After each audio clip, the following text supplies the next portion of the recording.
Hi, I'm Mike. I'm Scott. And I'm Mark. We are your Screen Machine product support team, and here's another quick tip. Today's quick tip is going to be on the Screen Machine SMI Compact 20 SJ-EM. We're going to just go over opening the control panel. You want to make sure you disconnect your power source prior to doing this, and also making sure your disconnect on the panel is in the off position. The door will not open in the on position. Basically, that'll be on, that'll be off. You want to use your key in order to access this door.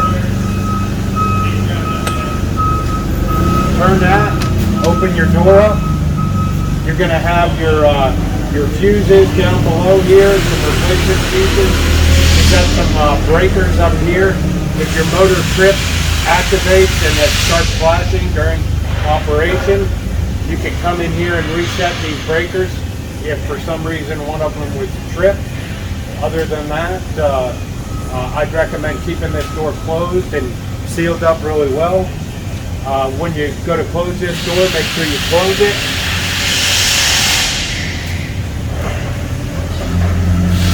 Latch it back up. That's all there is to it.